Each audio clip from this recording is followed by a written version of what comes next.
My name is Scott Challoner, and you are listening to the Leaders Council podcast for the people who run the country and the people who keep the country running.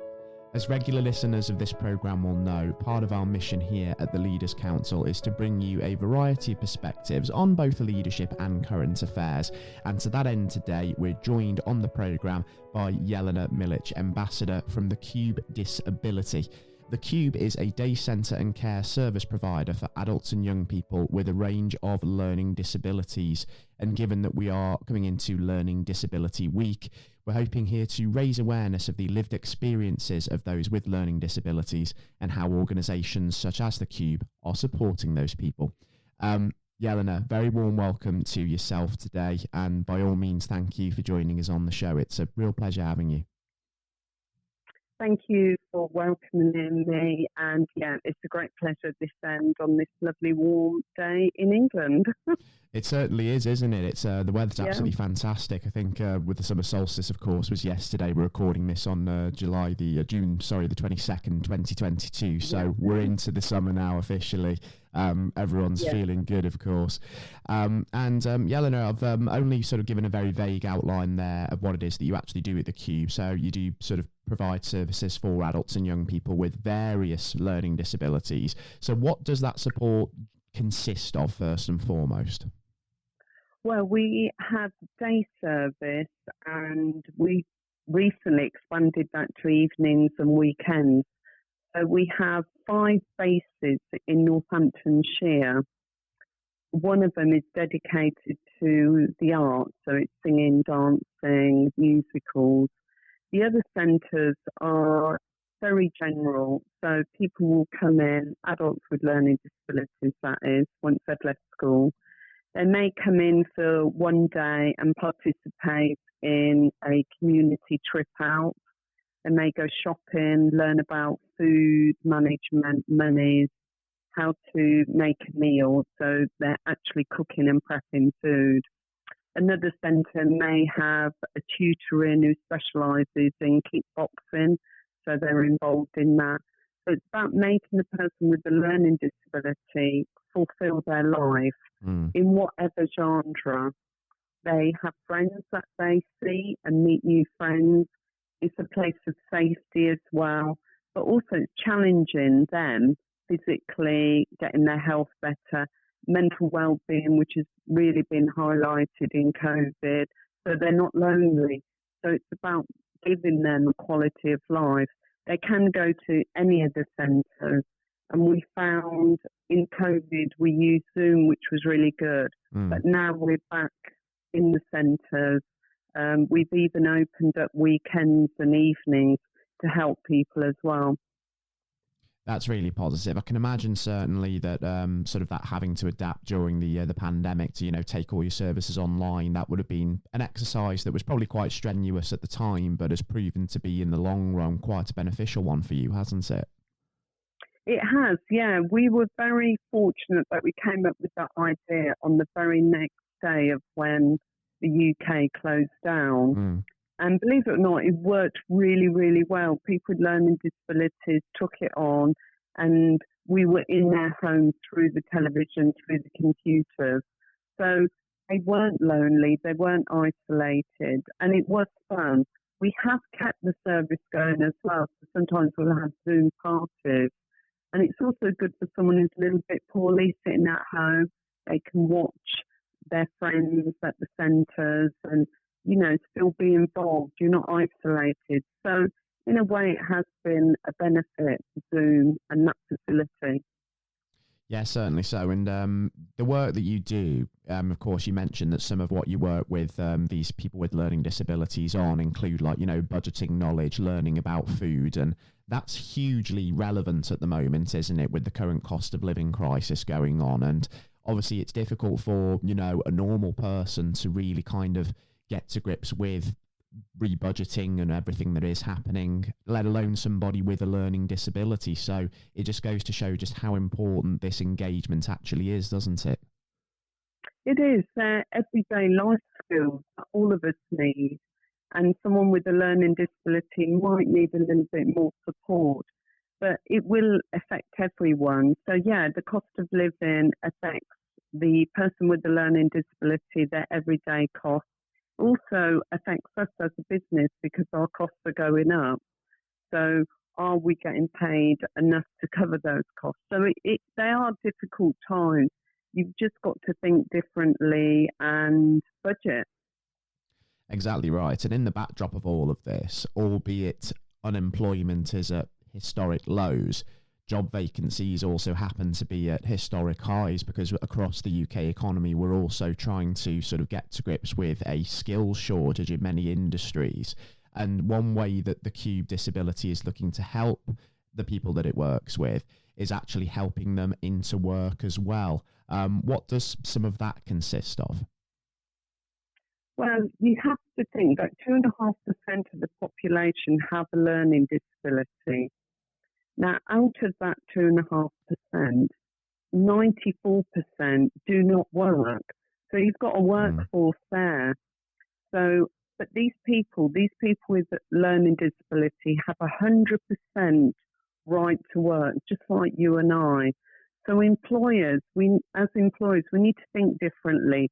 We need to hire people with learning disabilities, let them go to work, let them have that opportunity. So I really think this week is Learning Disability Week, the 20th to the 26th of June. And it's an opportunity for me to highlight why people with learning disabilities haven't got the opportunity to work. Now, the only way around that is for employers to think differently. So we need to think, why can't I hire that Down syndrome young man to work at the coffee shop? Why not? So we mustn't be frightened of insurance, risk management. You know, what will happen? Will they be scared? We need to think differently. We need to think, wow, you know, let's give them that opportunity. Let's include people. Let's be equal. Let's be seen as an equality employer in today's day as well.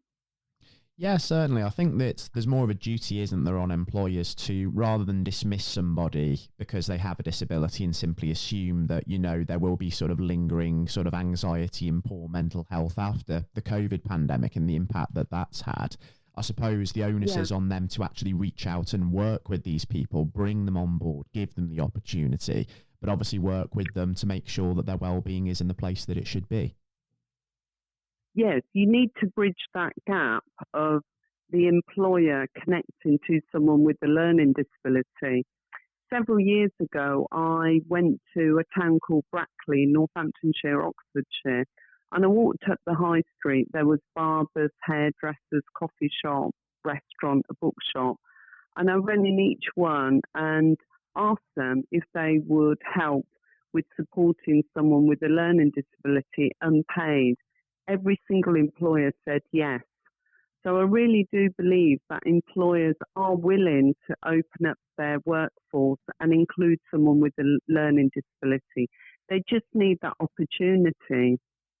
So today, if you're listening to this podcast and you've got a business, is there someone in your company who's got a learning disability? If not, why? How can you find someone? So that would be my challenge this week for employers to employ, paid or unpaid, someone with a learning disability. Absolutely. And I suppose a lot of employers, again, will be willing to kind of reach out, but perhaps maybe don't have the communication skills to do it, or at least they don't think that they don't. So in order to kind of be a good communicator with someone with a learning disability, what are the key sort of hallmarks of that from your perspective, Jelena? Well, we actually do place people in work placement. So we'll meet the employer and say to them, for example, this is a young lady who's got Down syndrome, but she loves fashion, she loves clothes, she's very gregarious. So you've got to fit the right job with the right person, just like anybody as an applicant. In Daventry, there's a young man with Down syndrome who works at McDonald's. He's been there for years. How wonderful is that? We've got a young man who we placed at a barber's in Northamptonshire, the Barber Brothers. He came as a volunteer. The lads loved him so much. They loved Sam so much that they said, hey, we want you to work for us. He's all over their Facebook. He's like a star. So it's been an asset to the company. So it's things like that good feel factor, inclusion, equality, all those words that we banter about, but do we really do it? So this week is your opportunity as an employer. If you're a boss of a company, if you're a chief exec, do something this week. Let's hire people with learning disability. I think the situation with people with learning disabilities at the moment, it's indicative of kind of a wrong attitude that we've had about getting people into work and getting the unemployment numbers down for quite a long time, isn't it? There is this underlying emphasis on just getting people into work, whatever that role may be in whatever vacancy, and we're not looking enough, we're not focusing enough on pairing people into jobs that suit them. And obviously in this instance, it's imperative, isn't it? And we're seeing the benefits of that. Yeah, I think if you're 18, you've got learning disability, you've left school, you've got a whole life ahead of you. And yes, of course, you can come to the Cube Disability and use our facilities and fulfill your life. But will you do that for 30 years? You and I, when we left university, college, etc., you've got a plan of your career, and you may well change your career, but you've made that decision. Where someone with a learning disability hasn't even been given the opportunity to go for an interview, let alone get a job. So we've got to change that philosophy of why they shouldn't work. Yes, they can work. Yes, they will work. And yes, we will see them in workplaces. So I think it's a change of attitude. As a country, we're brilliant with learning disability. I think the UK is a leader in the world. We're really good with equality, women's rights, gay rights. And when we let ourselves down as a society, we pull ourselves up. For example, Black Lives Matter. You know, when we take our focus off things, we have reminders and campaigns. But hey, has anyone done a campaign for learning disability? No, we're right at the bottom. So even in COVID, when everyone was given the right to have a vaccine right at the beginning because you were vulnerable, older person, asthmatic, etc., learning disability was missed off the list. Why? So you have to keep asking that. I will say Boris Johnson, once he was told, he put us straight on the list. But, you know, we are always at the bottom of the list. So it is time to shine the light on learning disability because they are great people. They are you and me, really. They are a part of society. Let's see them then. Let's feel, hear them, see them in a workplace because they've got a whole life ahead of them to work.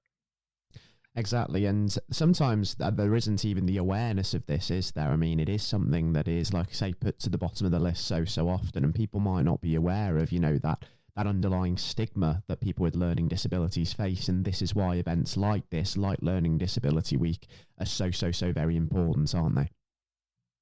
Yes, I think you're absolutely correct. Most employers would actually think they couldn't hire someone with a learning disability. And you see the focus is on they can't work. When I was a child, I used to go on holiday to Croatia in a village. It was a very primitive village, right? You took the water out the well, you had farm animals. And later on, as a teenager, I recognised that some of these people in this village had a learning disability. Yet as a child, I couldn't see it because they did everything just like everyone else. They learnt those skills.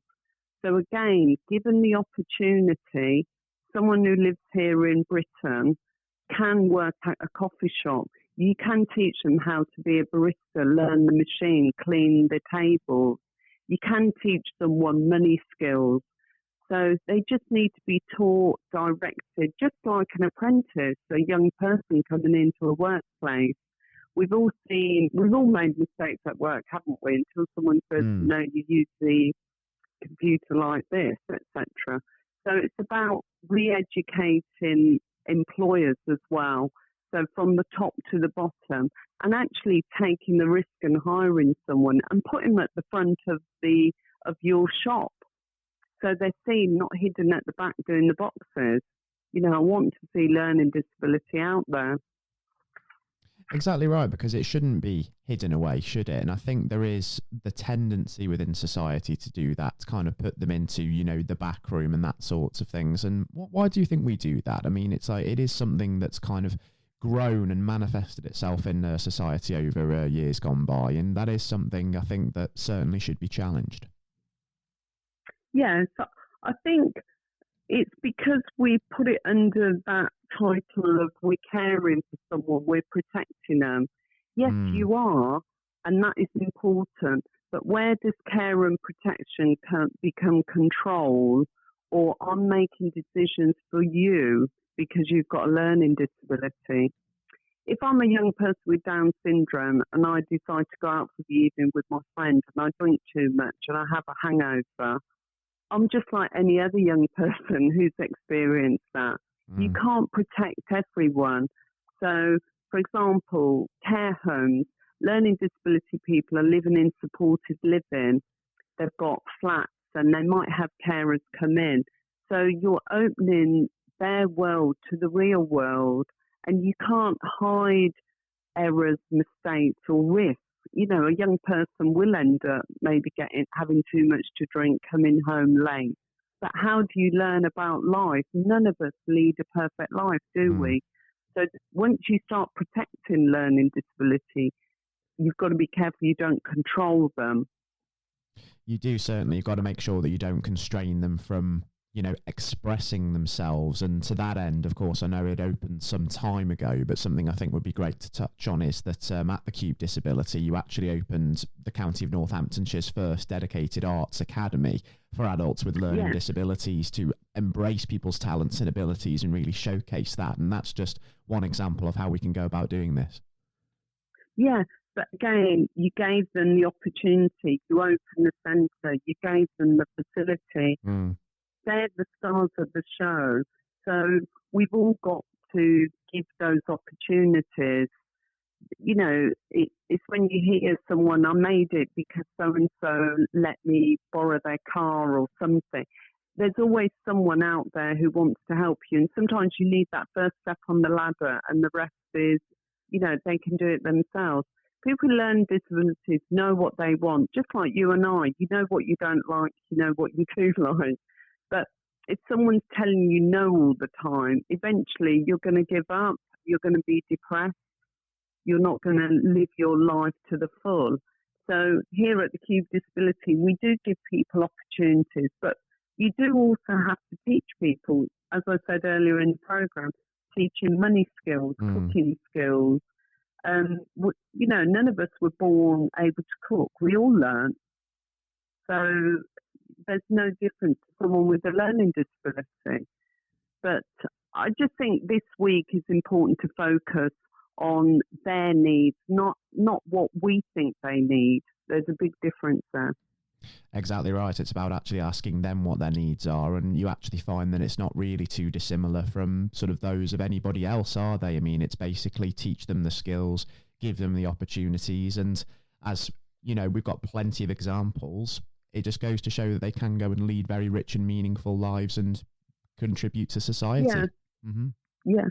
I think also, maybe employers could offer apprenticeships for learning disability. The other problem that people with learning disabilities have is if they've got a care package, so they're paid for carers and their housing, etc. If they go to work, that can affect their care package as well. So sometimes that's a bit uneven. They can't go to the centre and work. But that grey area needs to be ironed out. So someone can maybe do 16, 20 hours of work in a supermarket, but go to the day centre for one day because it's a safety net. They learn new skills and that's where their friends are. So it's about getting a balance. But I am looking forward to listeners listening to this program today and then going away and thinking, do you know what, I'm going to do something about this today. I will hire someone, or at least look to hire someone. You've got to start from somewhere. You do absolutely right. And it is something huge to think about for listeners tuning in that may run their own businesses and their own organisations. And obviously, do certainly get in contact with us here at the Leaders Council. You can even apply to be on the show to share your views on this and other issues via leaderscouncil.co.uk/apply. And to find out more, of course, about Jelena and her organisation's work, the Cube Disability, I believe the best port to call is thecubedisability.co.uk, isn't it? Yes, that's correct. Yes. So let's celebrate learning disability this week. Let's highlight learning disability this week. And most of all, let's embrace it. Because as a country, as business people, I think we're so good at embracing change, especially when it's good change. And there's been a lot of awful things with COVID, etc.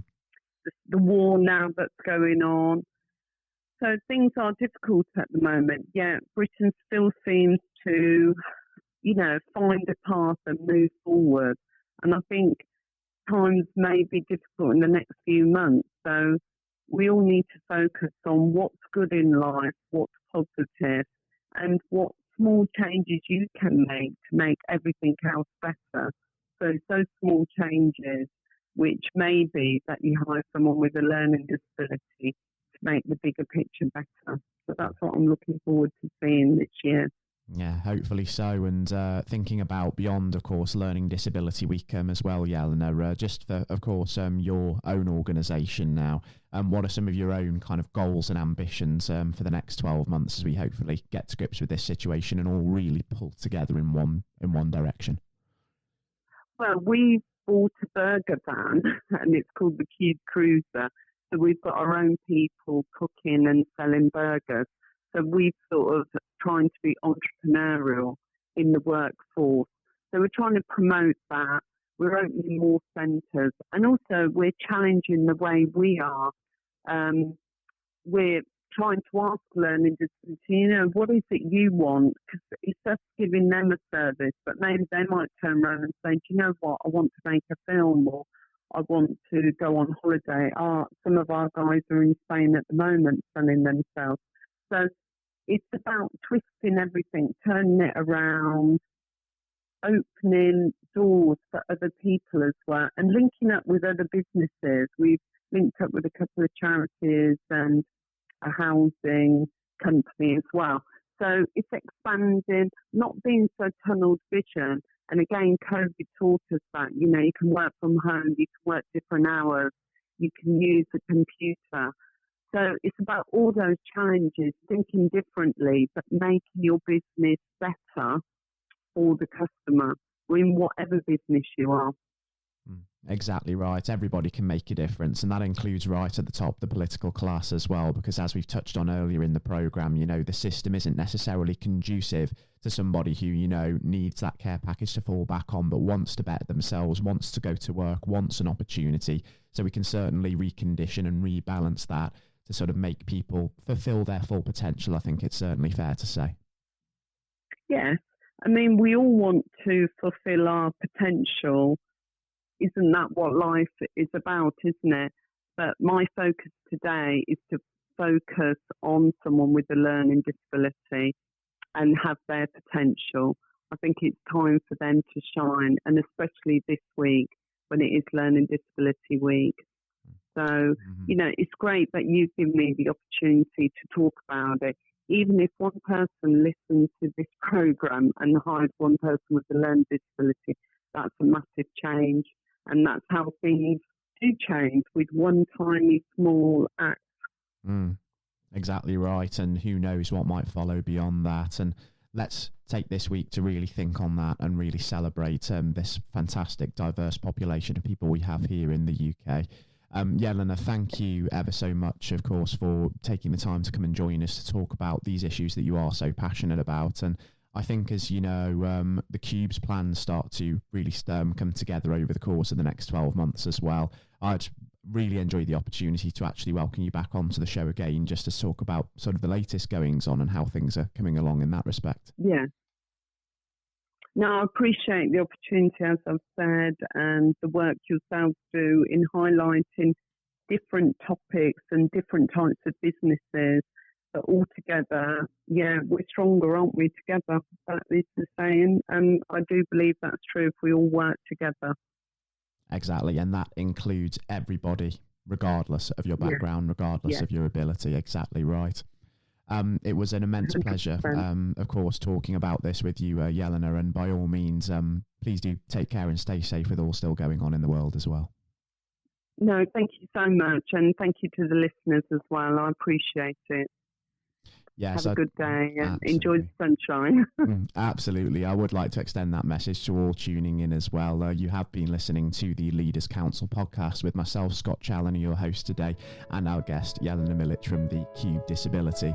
To all tuning in, please do take care and goodbye. And do remember, if you do feel that you have your own story to share with us here at the Leaders Council, or you feel you've been, personally touched, personally affected by some of the issues we've discussed today and want to talk about that further, then do visit leaderscouncil.co.uk/apply, because we'd love to hear what you have to say.